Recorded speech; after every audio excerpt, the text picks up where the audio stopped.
कहानी के स्टार्ट में हम लोग एक हिटमैन को देखते हैं। हिटमैन वो लोग होते हैं जिनका काम किसी का खून करना होता है और इस हिटमैन का नाम है साकामोटो टारो। साकामोटो के सामने अब कई सारे गुंडे आने लग जाते हैं जिन्हें वो आसानी से मारने लगता है। उसे उन्हें मारने में कोई भी दिक्कत नहीं और इस काम में उसे कोई भी परेशानी नहीं हो रही होती है। फिर हमें बताया जाता है कि एक टाइम पे एक लेजेंडरी हिटमैन हुआ करता था जिसका नाम था साकामोटो टारो और हर गैंगस्टर उससे डरता था और हर हिटमैन उसकी तरह बनना चाहता था। लेकिन फिर एक दिन ऐसा कुछ हुआ कि उस साकामोटो टारो को एक लड़की से प्यार हो जाता है और फिर वो अपनी हिटमैन की जॉब छोड़ देता है और उन दोनों के बीच शादी हो जाती है। फिर साकामोटो को एक लड़की भी होती है और साकामोटो मोटा बन जाता है और अपनी छोटी सी दुकान चलाता है। एक दिन एक लड़का साकामोटो को ढूंढते उसके शॉप तक आ जाता है। इधर साकामोटो एक बच्चे को निशाना लगाते हुए देख रहा होता है। वो बच्चा हर बार उसी की दुकान पे आता था। तभी उसके बैग से एक इंक की बोतल गिर जाती है जो सामने वाले की पैंट पे लग जाती है और वो इतना गुस्सा हो जाता है कि उस बच्चे को गले से उठा लेता है और तभी वो उस बच्चे को घूसा मारने वाला होता है, पर तभी साकामोटो उसका हाथ रोक लेता है और फिर वो अपनी पेंसिल उसके गले में घुसा के उसे जान से मार डालता है। असल में उसे मारता नहीं है पर वो ऐसा करने का सोचता है मन में।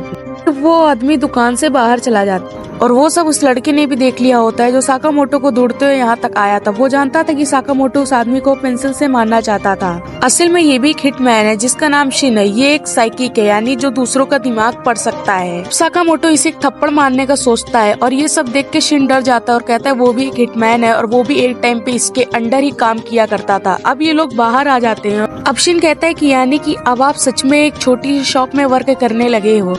शिन चाहता था कि साकामोटो अपने पुराने काम में वापस लौट जाए। तभी साकामोटो अपने मन में कहता है मेरे हिटमैन वाले दिन अब गए।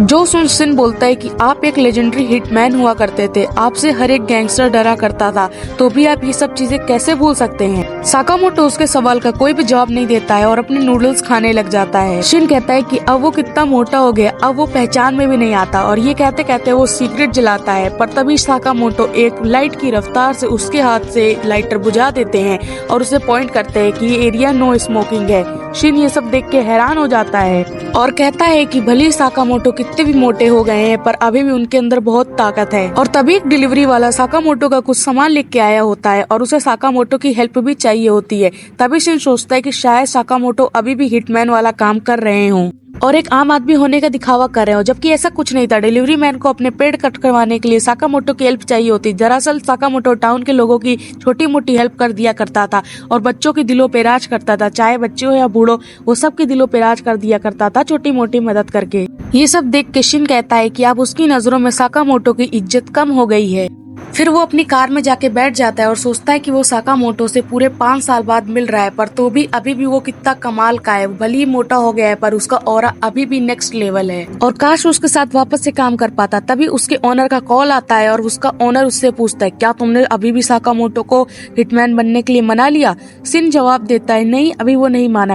तो फिर ओनर जवाब देता है कि अगर वो नहीं माना तो उसे जान से मार डालो। हमारी गैंग का यही नियम है, जो हमारी गैंग को छोड़ता है उसको जान से हाथ धोना पड़ता है और अगर ये काम शिन नहीं कर सकता तो वो और किसी दूसरे हिटमैन को भेज देगा। असल में शिन को साकामोटो को मारने के लिए भेजा गया होता है पर शिन साकामोटो का इतना बड़ा फैन होता है तो ये नहीं करना चाहता और थोड़ा सोचने पर शिन समझ जाता है कि अब उसके पास कोई ऑप्शन नहीं। अगर वो उसे नहीं मारेगा तो कोई और हिटमैन आके उसे मार देगा, लेकिन उसको साकामोटो को उसी के हाथों मरना है।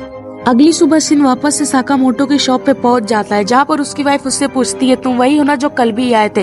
पर शिन उसका जवाब नहीं देता और आगे बढ़ जाता है और अपनी गन में साइलेंसर लगा के वो शॉप के अंदर चला जाता है जहाँ शिन साकामोटो से कहता है कि वो टाउन छोड़ के जा रहा है, इसलिए वो उसको आखिरी गुड बाय कहने आया है। पर तभी वो अपनी गन निकालता है और तुरंत साकामोटो के ऊपर शूट करता है, लेकिन साकामोटो अपनी मुंह की कैंडी को थूक के उस गोली की डायरेक्शन को चेंज कर देता। इसके बाद वो शिन के ऊपर एक आइसक्रीम फेंक के मारता है और फिर वहाँ से वो गायब हो जाता है और शिन उसका माइंड भी नहीं रीड कर पा रहा होता है। तभी साकामोटो शिन का थोड़ा ध्यान भटका के पीछे से उसके ऊपर हमला करता है और उसके मुंह पर एक जोरदार लात मारता है जिससे वो बहुत दूर जाके गिरता है। फिर शिन कहता है कि पता नहीं वो क्या सोचकर साकामोटो से लड़ने आया था। इसके बाद शिन बेहोश हो जाता है और शिन को जब होश आता है तो वो देखता है कि साकामोटो के घर पे है। साकामोटो का घर उसकी शॉप के जस्ट एक ऊपर वाले फ्लोर पे होता है और साकामोटो के घर उसको डिनर के लिए बुलाया जाता है।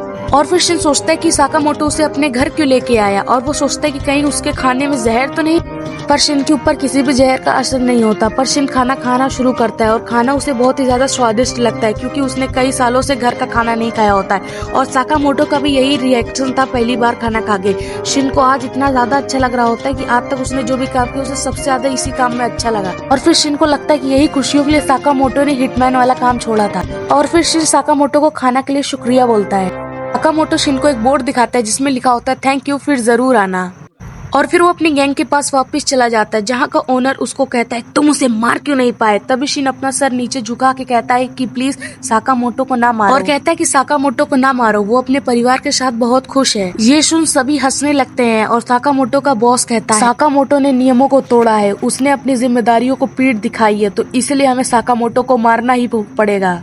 शिन कहता है कि साकामोटो की जगह उसे मार डालो पर साकामोटो को मत मारो। और फिर बॉस कहता है कि ठीक है, तुम मर गए तो हम साकामोटो को नहीं मारे। फिर बॉस अपने मन में कहता है कितना बुद्धू है ये, मैं इसकी बात क्यों ही मानूंगा। उसकी मन की बात शिन सुन लेता है और उल्टा उसी के सर पे गन पॉइंट कर देता है। और फिर इसके बाद इन सब में लड़ाई हो जाती है और ये सब साकामोटो अपनी दुकान में बैठे सुन रहा होता है।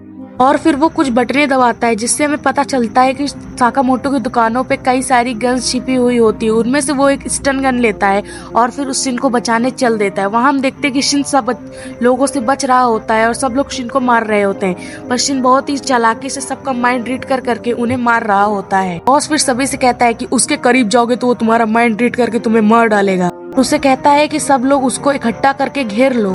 और फिर सभी लोग शिन को घेर लेते हैं। वो लोग शिन को मारने वाले होते हैं, तभी पीछे साकामोटो उन दोनों को स्टन गन मार देता है और साकामोटो वहाँ जितने लोग होते हैं सब चौंक जाते हैं। अब सब साकामोटो को मारने के लिए उसके आगे दौड़ते हैं, पर साकामोटो जो 2 चॉपस्टिक लाया होता है वो उन्हीं से ही उन सबको पेलने लगता है। इतना मारता है कि उन सबकी भुस्सी बना देता है। वो अपनी चॉपस्टिक से गोलियां भी रोकता है और उनको इतना मारता है कि मैं क्या ही बताऊं। फिर वो ओनर को मारने जाता है और उसकी बंदूक को काट देता है और फिर वो उस ओनर को भी खत्म कर देता है।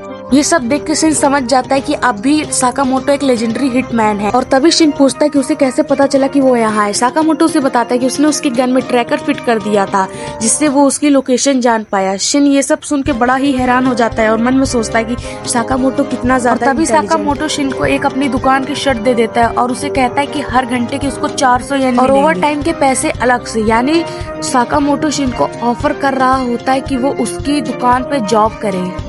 दूसरे दिन से फिर वो साकामोटो के साथ दुकान पे बैठने लगता है। वो लोगों की हेल्प करता है, सामान रिस्टॉक करता है और लोगों की हेल्प करता है अपने माइंड रीडिंग पावर से। वो साकामोटो की वाइफ और उसकी बेटी को भी बहुत अच्छा लगता है। और फिर वो बच्चा उससे बाहर चल के खेलने को कहता है, पर शिन कहता है कि अभी उसकी शिफ्ट खत्म नहीं हुई है, पर ये काम उसके पुराने काम से तो अच्छा ही है। भी बच्चा उससे पूछता है कि पहले तुम क्या काम करते थे, पर साकामोटो अपने मन में कहता है अगर उसे बताया तो उसे जान से मार डाले। शिन उसे बताता है कि वो पहले वो सफाई का काम करता था। और ये एपिसोड यहीं पे खत्म हो जाता है।